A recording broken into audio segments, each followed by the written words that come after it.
Assalamualaikum warahmatullahi wabarakatuh. Halo teman-teman, perkenalkan saya atas nama Citra Ayu Lestari dengan NIM 2502095000012, mahasiswi Universitas Negeri Makassar, Prodi Pendidikan Teknik Informatika dan Komputer, kelas PTKA.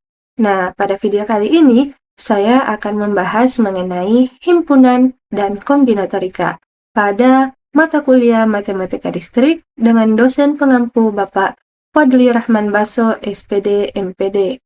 Nah, kita masuk pada materi pertama yaitu himpunan. Nah, himpunan adalah kumpulan objek atau benda yang dapat didefinisikan dengan jelas dan memiliki anggota yang pasti. Nah, objek dalam himpunan itu disebut anggota atau elemen himpunan. Nah, dalam matematika, himpunan itu biasanya dilambangkan dengan huruf kapital seperti A, B, C. Nah, sedangkan anggotanya itu ditulis di dalam kurung kurawal. Nah, contohnya, himpunan A sama dengan 1, 2, 3, 4, dan 5. Artinya, himpunan A ini memiliki 5 anggota, yaitu 1, angka 1 sampai dengan 5. Nah, konsep himpunan ini sangat penting karena menjadi dasar dalam berbagai cabang dalam matematika. Selanjutnya yaitu jenis-jenis himpunan.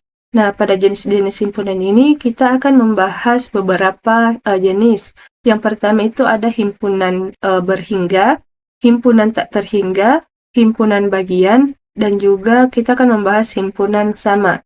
Nah, yang pertama kita akan bahas himpunan berhingga. Nah, himpunan berhingga ini adalah himpunan yang jumlah anggotanya itu terbatas. Contohnya, himpunan B sama dengan 1, 2, 3, 4, 5. Nah, pada himpunan ini kita bisa mengetahui jumlah anggotanya, yaitu 5 elemen. Nah, contoh lainnya yaitu himpunan hari dalam seminggu atau himpunan bulan dalam 1 tahun. Nah, himpunan ini bisa kita kategorikan ke dalam himpunan berhingga karena kita dapat mengetahui jumlahnya itu pasti dan terbatas. Selanjutnya, himpunan tak terhingga. Nah, himpunan ini adalah himpunan yang jumlah anggotanya itu tidak terbatas. Contohnya, himpunan C sama dengan bilangan asli, atau himpunan C sama dengan 1, 2, 3, 4, 5, dan seterusnya, yang ditandai dengan titik-titik yang ini. Nah, anggota himpunan ini akan terus bertambah dan tidak pernah habis. Selanjutnya, himpunan bagian atau subset. Nah, himpunan ini adalah himpunan yang semua anggotanya terdapat pada himpunan lain. Nah, jika A bagian dari B, maka akan ditulis A, simbolnya seperti ini, dibaca bagian dari B. Nah, contohnya itu himpunan A sama dengan 1, 2, dan himpunan B sama dengan 1, 2, 3, 4. Nah, karena semua anggota A ini ada di dalam B, maka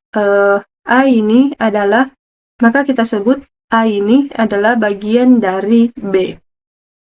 Selanjutnya, himpunan sama. Nah, himpunan sama ini adalah dua himpunan dikatakan sama jika memiliki anggota yang sama. Contohnya, himpunan A sama dengan 1, 2, 3, dan himpunan B sama dengan 3, 2, 1. Nah, walaupun urutannya itu berbeda, tetapi anggotanya sama, sehingga maka kita katakan bahwa A ini sama dengan B. Nah, urutan ini pada himpunan ini, urutan itu tidak berpengaruh. Walaupun kita bisa lihat di sini urutannya itu berbeda, namun kita lihat itu anggotanya sama. Nah, walaupun urutannya berbeda, tapi anggotanya sama, itu dapat dikategorikan ke dalam himpunan sama. Selanjutnya kita membahas mengenai karakteristik himpunan. Nah, himpunan itu memiliki beberapa karakteristik. yaitu yang pertama adalah anggotanya itu dapat ditentukan dengan jelas. Kedua, objek dalam himpunan tidak boleh ambigu. Yang ketiga, urutan anggotanya itu tidak mempengaruhi himpunan. Yang keempat, anggota yang sama tidak dihitung 2 kali. Yang kelima, biasanya dilambangkan dengan huruf kapital. Dan yang terakhir, anggota himpunannya itu ditulis dalam kurung kurawal. Selanjutnya kita masuk pada materi kedua, yaitu kombinatorika. Nah, di mana kombinatorika ini adalah cabang matematika yang mempelajari cara menghitung, menyusun, dan memilih objek dari suatu himpunan berdasarkan aturan tertentu. Nah, dalam kombinatorika ini, yang diperhatikan itu adalah berapa banyak kemungkinan susunan atau pilihan yang dapat dibuat, baik itu dengan memperhatikan urutan maupun tidak. Nah, adapun jenis-jenis kombinatorika yang akan kita bahas di sini ada beberapa. Yang pertama itu permutasi. Nah, permutasi ini adalah cara menyusun beberapa objek di mana urutannya itu diperhatikan. Contohnya, misal ada 3 huruf, yaitu A, B, C. Nah, susunan yaitu yang terjadi itu ada A, B, C, A, C, B, B, A, C, B, C, A, C, A, B, dan C, B, A. Nah, jumlah permutasinya itu dapat kita tulis pada rumus yang ini, rumus permutasi, yaitu P dalam kurung N, R sama dengan N faktorial dibagi dalam kurung N kurang R faktorial, di mana N-nya ini adalah jumlah objek keseluruhan dan R-nya itu adalah jumlah objek yang diambil. Selanjutnya jenis permutasi, jenis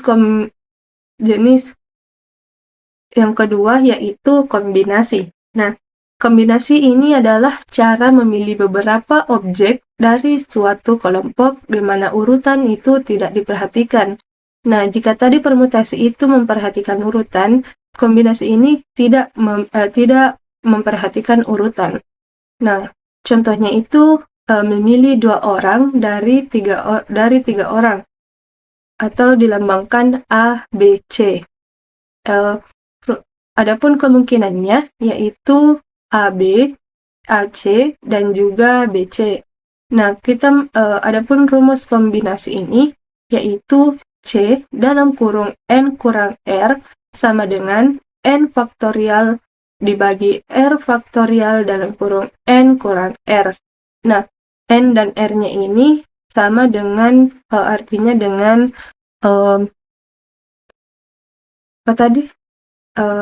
permutasi, yaitu N-nya itu jumlah objek keseluruhan dan R-nya itu jumlah objek yang diambil. Selanjutnya, variasi. Nah, variasi ini adalah pemilihan beberapa objek di mana urutannya itu diperhatikan, tetapi tidak semua objek itu digunakan. Contohnya, dari angka 1, 2, dan 3 dibuat pasangan angka, yaitu 12, 13, 21, 23, 31, dan juga 32. Nah, pada himpunan variasi ini itu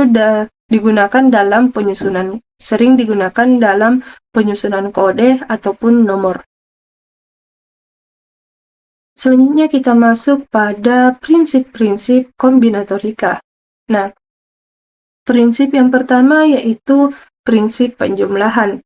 Nah, jika suatu kejadian dapat terjadi dalam beberapa cara yang berbeda, maka jumlah cara total adalah penjumlahan dari semua cara tersebut. Contohnya, memilih 1 buah dari 3 apel dan juga 2 jeruk. Maka, caranya yaitu kita tinggal tambahkan 3 ditambah 2, hasilnya itu 5. Maka kita memperoleh 5 cara untuk memilih 1 buah. Selanjutnya, prinsip perkalian. Nah, jika suatu kegiatan dilakukan secara bertahap, maka jumlah cara adalah hasil perkalian dari setiap tahap. Nah, contohnya, memilih 2 baju dan 3 celana. Nah, sama seperti penjumlahan tadi, maka perkalian ini kita langsung saja kali. 2 dikali 3, hasilnya 6, maka akan memperoleh 6 cara. Selanjutnya, prinsip faktorial. Nah, digunakan untuk menghitung jumlah susunan objek. Contohnya, 5 faktorial itu sama dengan 5 kali 4 kali 3 kali 2 kali 1. Nah, untuk mencari faktorial itu, seperti yang kita ketahui, kita akan mengalih sampai mendapatkan angka 1. Nah, contohnya seperti ini. 5 kali 4 kali 3 kali 2 dan kali 1. Maka hasilnya hasil dari semua perkalian ini adalah 120. Selanjutnya, karakteristik kombinatorika. Nah, ada beberapa ciri atau karakteristik kombinatorika. Yang pertama itu berkaitan dengan perhitungan kemungkinan. Kedua, digunakan untuk menyusun atau memilih objek. Yang ketiga, dapat memperhatikan urutan atau tidak memperhatikan urutan. Yang keempat, menggunakan rumus matematika tertentu seperti faktorial, permutasi, dan juga kombinasi. Dan yang terakhir, banyak diterapkan dalam teori peluang dan statistika. Nah, adapun contoh kombinatorika, yaitu dalam sebuah kelas terdapat 10 mahasiswa. Nah, akan dipilih 10 orang untuk mengikuti lomba. Nah, berapa banyak cara memilihnya?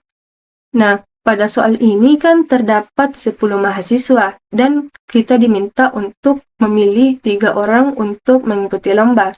Nah, dalam kasus ini, urutannya itu tidak diperhatikan. Artinya, jika mahasiswa A, B, dan C itu dipilih, maka urutannya itu yang pertama ada A, B, C, yang kedua B, C, A, atau C, A, B. Nah, semua urutannya ini tetap dianggap satu pilihan yang sama.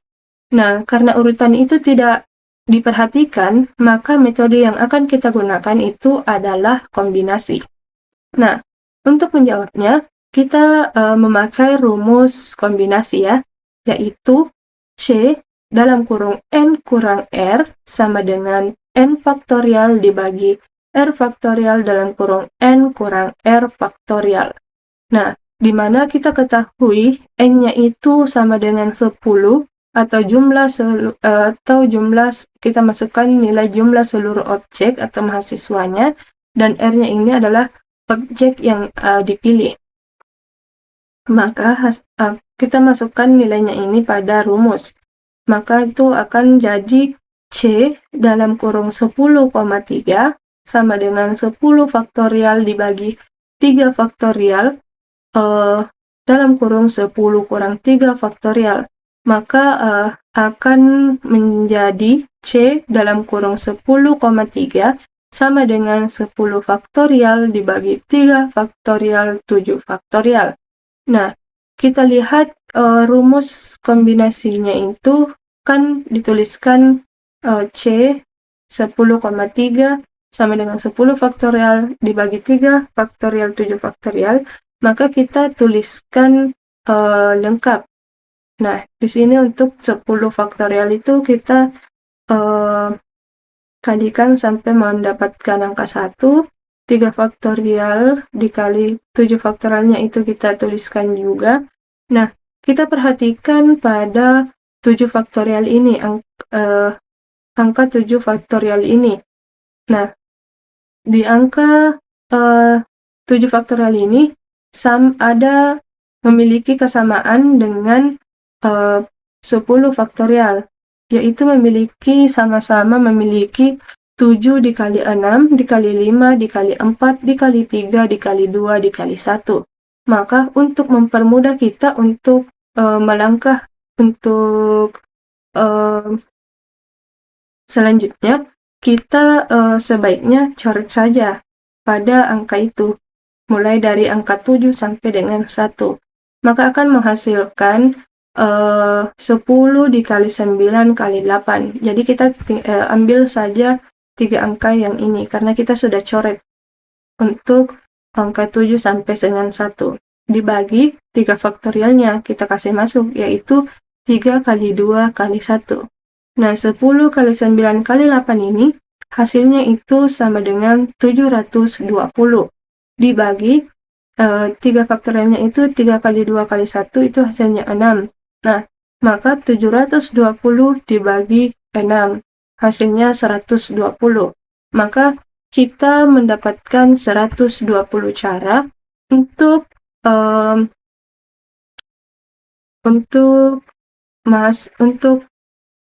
jadi kita mendapatkan 120 cara untuk hasil akhirnya.